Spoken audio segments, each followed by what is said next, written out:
विद्यार्थियों, स्वागत है आपका अपने यूट्यूब चैनल यानी कि फिजिक्स हिंदी यूट्यूब चैनल पर। स्वागत है गाइस आपका। तो गाइस आप सभी को पता होगा कि हम लोगों ने यानी कक्षा 12वीं का हिंदी का जो वार्षिक पेपर होने वाला है जो कि 2 मार्च से शुरू हो जाएगा। जी हाँ गाइस, बिल्कुल सही सुना आप लोगों ने, 2 मार्च से शुरू हो जाएगा।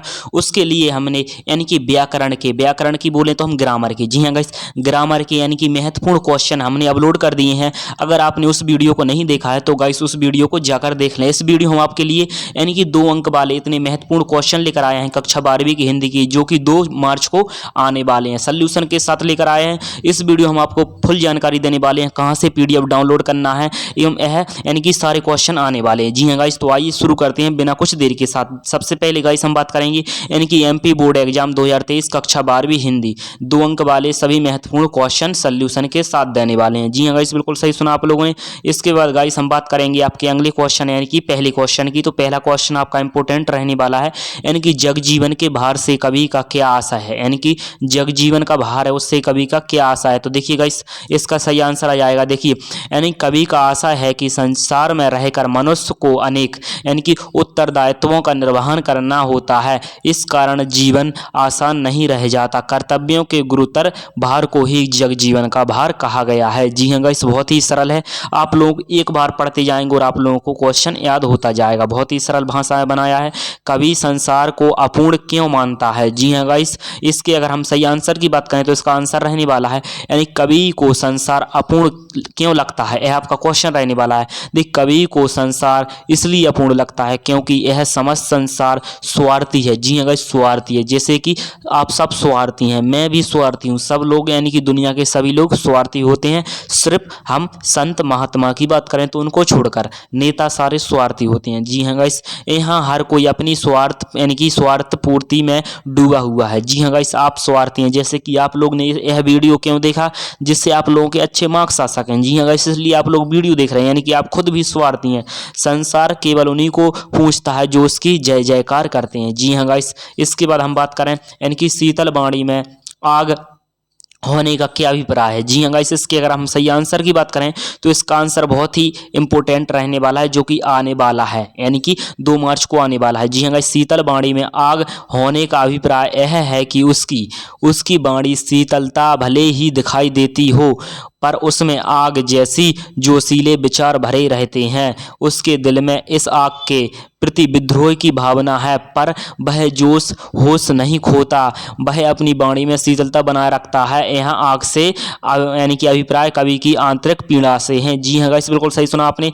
इसके बाद हम आपके अगले क्वेश्चन की बात करें तो आपका अगला क्वेश्चन इंपोर्टेंट रहने वाला है यानी कि उड़ने और खिलने का कविता से क्या संबंध है। जी हाँ गाइस, देखिए उड़ने और खिलने से कवि का क्या संबंध है, यानी कि चिड़िया उड़ती है और फूल खिलता है। जी हाँ गाइस, चिड़िया आपकी क्या होती है, उड़ती है, फूल क्या होता है, फूल खिलता है। जी हाँ गाइस, इस प्रकार कविता कल्पना की उड़ान भरती है और फूल की तरह खिलती है, यानी कि कविता कल्पना की तरह तो उड़ान भरती है और फूल की तरह खिलती है, विकसित होती है। इस प्रकार दोनों में गहरा संबंध है। इसके बावजूद चिड़िया के उड़ने की सीमा है और फूल का खिलना उसके परिणति और ले जाता है, जबकि कविता के साथ ऐसा कोई बंधन नहीं है। जी हाँ गाइस, यानी कि आप चिड़िया का निश्चित समय होता है कि चिड़िया आसमान तक कितने ऊपर तक उड़ती है और फूल का भी निश्चित समय होता है कि फूल कितने महीने तक खिलता है, यानी कि इसके बाद फूल खत्म हो जाता है, उसके बाद नया फूल लगता है। लेकिन कविता का कोई नियम नहीं है कि वह कितना उड़ान भर सकती है। जितना कवि ज़्यादा उस पर लीड पेन का प्रयोग करेगा उतना ज़्यादा कविता उड़ान भरेगी। जी हाँ गाइस, देखिए चिड़ियों के परों में चंचलता किस कारण आ जाती है। देखिए चिड़ियों के परों में चंचलता कब आ जाती है, इस प्रकार का आपके लिए क्वेश्चन आने वाला। देखिए गाइस, चिड़ियों के परों में तब चंचलता आ जाती है जब उन्हें अपने बच्चों की यानी कि प्रत्याशा का स्मरण हो आता है, यानी कि जब उन्हें पता पड़ता है कि हमारे बच्चे तो भूखे होंगे तब वे उनके पास शीघ्र पहुंचना यानी कि चाहते हैं। जी हाँ गाइस, जब उनमें यानी चिड़ियों को जब चुनते चुनते जाना यानी कि जब उनको पता चलता है कि बच्चे भूखे होंगे तब वे तुरंत जाती हैं घोंसले में और बच्चों के लिए कुछ ले जाती हैं।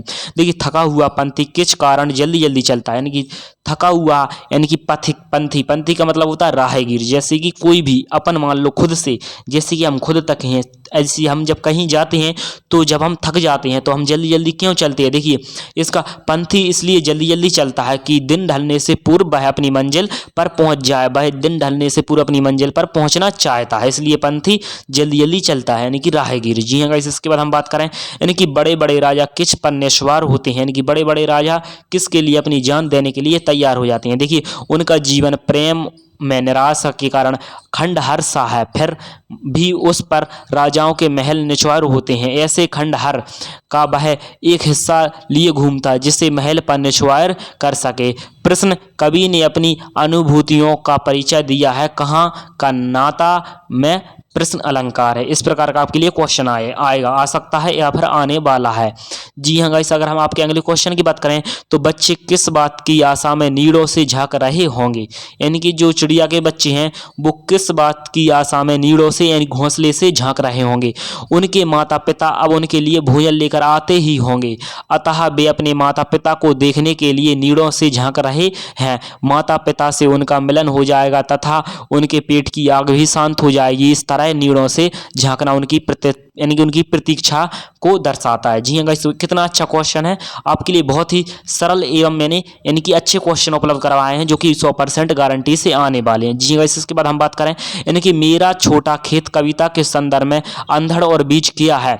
देखिए गाइस, यानी कि रचना के संदर्भ में अंधड़ का अभिप्राय है कि जब भावों की आंधी आती है तो वह शब्दों का सुर यानी कि रूप लेकर कागज पर जन्म लेती है, यानी कि लेने लगती है, यानी कागज पर जन्म लेने लगती है। यानी कि वास्तव में भाव ही कविता रचने का पहला चरण है। बीज से कवि का आशा है कि जब भाव आंधी रूप में आते हैं तो कविता रचने की प्रक्रिया शुरू हो जाती है। जी हाँ गाइस, बिल्कुल सही सुना आपने, कविता शुरू हो जाती है।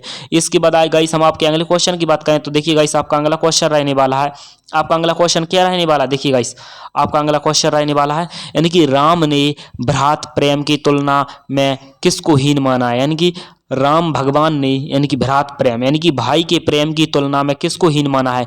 राम ने भाई की प्रेम की तुलना में पुत्र यानी कि पुत्र, धन, स्त्री, घर और परिवार को हीन माना है। यानी कि उनने बताया जो प्रेम यानी कि भाई हमको कर सकता है वो आपको यानी कि वो प्रेम पुत्र भी नहीं कर सकता है, आपको धन भी नहीं दे सकता है, स्त्री भी नहीं दे सकती यानी कि पत्नी, घर भी नहीं दे सकता और परिवार भी नहीं दे सकता है। इस प्रकार का भाई का प्रेम रहता है। हनुमान ने भरत के किन गुणों की प्रशंसा की, यानी कि हनुमान जी ने भगवान ने यानी कि भरत के किन गुणों की प्रशंसा की थी, यानी कि हनुमान ने भरत के किन गुणों की प्रशंसा की थी और कैसे। देखिए, हनुमान ने भरत के यानी कि मृदु कोमल स्वभाव, अपार बाहुबल, गुण, धर्म और श्री राम के प्रति अखंड प्रेम की मन ही मन प्रशंसा की थी, यानी कि उन्हें बोलकर नहीं बताया था, मन ही मन बहुत प्रशंसा की थी। इसके बाद कवि ने प्रातःकालीन वातावरण की समानता नीले संख से क्यों की है, नीले संख से क्यों की, इसका सही आंसर आ जाएगा। देखिएगा, इस बहुत ही अच्छे क्वेश्चन आए हैं, यह आपके 100% आने वाले, यानी कि भोर के समय सूर्योदय से पहले यानी कि धुंध लगे में आकाश गहरा नीला या काला सा प्रतीत होता है। इस रंग में भोर के हल्के यानी कि ओजास का भी मिश्रण हो रहता है, अतः इसमें एक बहुत हल्की सी दमक भी होती है, इसलिए कवि ने प्रातःकालीन वातावरण की समानता नीले संग से की है। इसके बाद गाइस हम आपके अगले क्वेश्चन की बात करें तो देखिए आपका अगला क्वेश्चन क्या रहने वाला है, अगला क्वेश्चन रहने वाला है यानी कि उषा का जादू क्या है और क्यों टूट रहा है। यानी कि उषा का जादू सूर्योदय होने पर टूट जाता है क्योंकि सूरज की किरणों के प्रभाव से आकाश में छाया लालिमा समाप्त हो जाती है। इस प्रकार आ जाएगा। इसके बाद हम बात करें आपके अगले क्वेश्चन की, आपका अगला एवं आखिरी क्वेश्चन रहने वाला है। जी हाँ गाइस, बिल्कुल आपका अगला एवं आखिरी क्वेश्चन रहने वाला है, बिल्कुल आप लोगों को ध्यान से देखना है, क्योंकि गाइस अगर आप लोग इन क्वेश्चनों को छोड़ देते हैं तो गाइस आप बाद में बहुत पछताने वाले हो। भाषा को सहुलता से बरतने से क्या अभिप्राय है। इसके बाद हम बात करें इसके आंसर की, तो देखिए इसका आंसर क्या रहने वाला है, यानी कि इसका सही आंसर रहने वाला है यानी कि भाषा, इसका अभिप्राय है कि हमें भाषा का प्रयोग उचित प्रकार से करना चाहिए। भाषा शब्दों का ताना बाना है, उनके अर्थ यानी कि प्रसंगत होते हैं, अतः उनमें प्रयोग ही सही प्रकार से करना चाहिए। जी हाँ गाइस, देखिए गाइस अगर हम बात करें इसकी पीडीएफ आपको कहाँ से डाउनलोड करनी है, तो इसकी पीडीएफ डाउनलोड करने के लिए गाइस आपको अपनी मोबाइल के गूगल पर जाना होगा और गूगल पर सर्च करना होगा, यानी कि आपको गूगल पर क्या सर्च करना होगा। जी हाँ गाइस, बिल्कुल ध्यान से देखिए, फिजिक्स, इसके बाद आपको फिजिक्स लिखना है, इसके बाद गाइस आपको लिखना होगा फिजिक्स हिंदी। जी हाँ गाइस, आपको फिजिक्स हिंदी, इसके बाद गाइस आपको डॉट लगाना है और कॉम, physicshindi.com करके आपके लिए सर्च करना है। वहाँ से आप लोग इसकी PDF डाउनलोड कर सकते हैं, यानी कि आपको मोबाइल के गूगल पर जाकर सर्च करना होगा physicshindi.com।